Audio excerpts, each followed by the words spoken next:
Okada's reign continues and Omega and Jericho don't hold back during thrilling Wrestle Kingdom 12.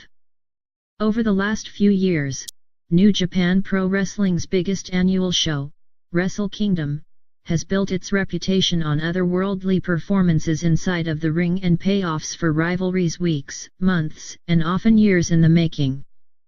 Wrestle Kingdom 12 had all that and then some, and despite bearing the weight of having the largest audience that any New Japan show has had in decades, the January 4th Super Show passed its crucial test with flying colors. Kazuchika Okada and Tetsuya Naito pushed each other to their physical limits and built upon a decade of other conflicts in their IWGP Heavyweight Championship match, and produced a result that few saw coming. Chris Jericho, a 47-year-old future WWE Hall of Famer, and 34-year-old Kenny Omega, who's in the midst of changing the wrestling business, had a match that took both of them out of their comfort zones while still allowing them to hold the audience in the palm of their hands and thrill them throughout. An IWGP Junior Heavyweight Championship Fatal 4-Way was a spectacle not to be missed. Japanese wrestling legend Minoru Suzuki was forced to shave his hair in disgrace after a loss, and the Young Bucks once again proved they're anything but one-dimensional spot monkeys in a well-executed clash against a team making its very first appearance in the bright spotlight of Wrestle Kingdom and the Tokyo Dome. Wrestle Kingdom 12 defied expectations and preconceived notions of what this kind of show could be, yet still managed to deliver on almost every promise it made going in.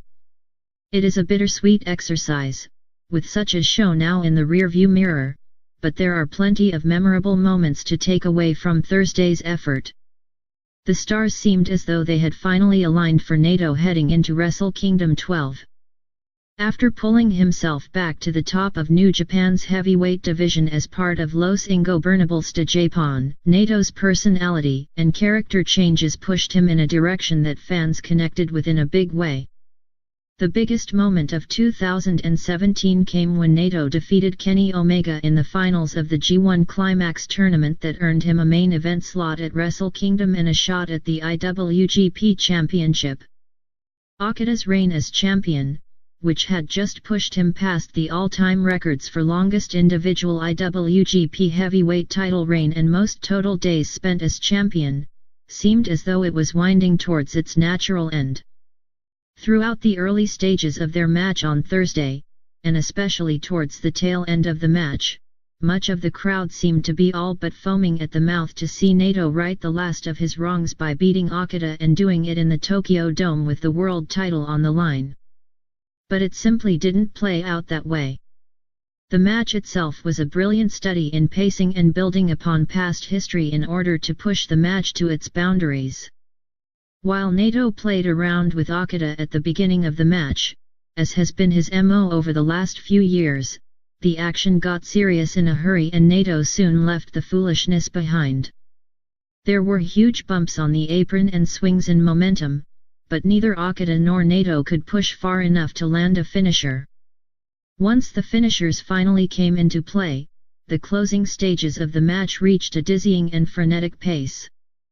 Rainmaker attempts were transitioned into Destinos, and back the other way. Tombstone pile drivers and DDTs came into play, and each man took more chances as they got more and more desperate to finish the match.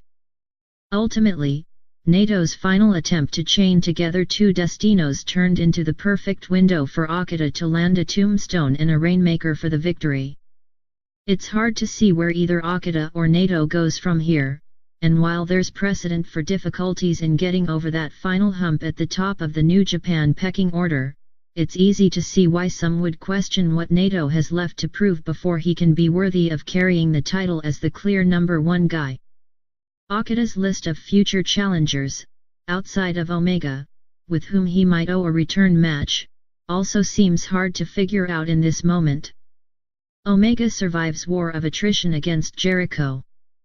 With an announced live crowd at the Tokyo Dome in excess of 35,000 and more subscribers than ever tuning into the online broadcast on New Japan World, it's clear that the short, intense build to Alpha vs Omega was an undeniable success at the box office. That still left the match itself to be played out, and despite something of a choppy start, once Omega and Jericho settled into their no DQ match for the IWGP US Championship, there was little use in stopping them.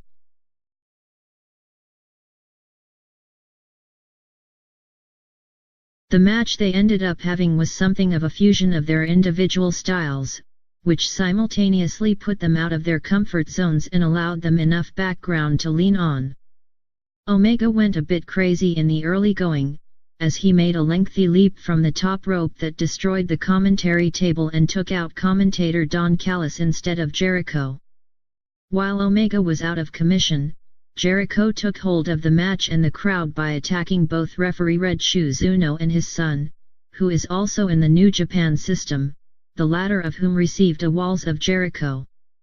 The pace of the match was steady throughout, never too fast or too slow, which offered the opportunity to build to big moments and counters that turned out to be the most fun element of the match.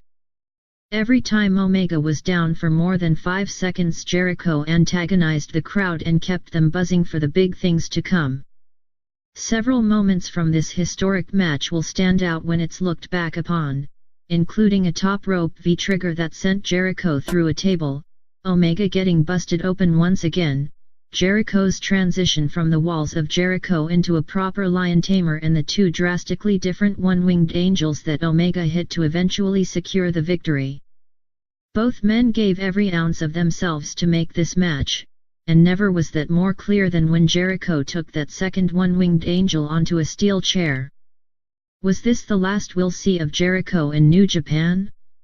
He's been non-committal, but with the success of this show and this match, it has to be an easier leap than the first one he made, at the very least. Tanahashi schools young upstart Jay White. Hiroshi Tanahashi, New Japan's parallel universe John Cena, gradually seems to be easing into the torch-passing stage of his career, but that wasn't the case at Wrestle Kingdom 12.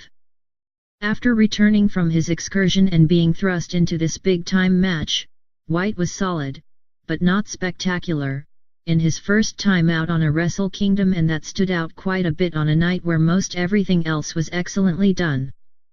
If they give White some time to reacclimate, and to build up more organically, they have a star of the future on their hands. For now, Tanahashi retains. Skrull, Ospreay, Kushida, and Hiromu Takahashi prove power of junior heavyweights. Most junior heavyweight matches all over the world end up, more often than not, devolving into who can do the highest, craziest flipping moves of the group. While there were plenty of acrobatics to go around in this first ever fatal four-way match for the IWGP Junior Heavyweight Championship, it was the perfect pick-me-up match right smack in the middle of the card. Will Ospreay got his revenge on Marty Scurll and got his title back, but this match is worth revisiting simply for the spectacle.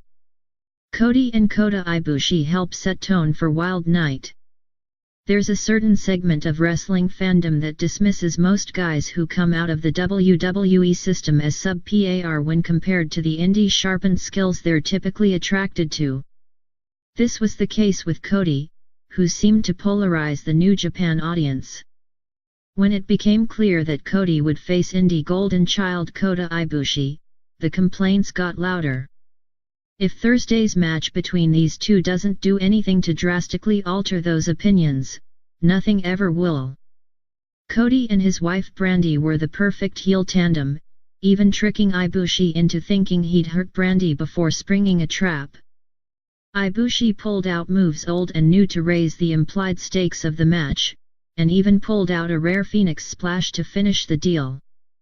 Even in defeat, Cody had one of, if not the best spot of the night, and kudos to the craziness of Ibushi as well, as he hit a crossroads from the apron to the ground.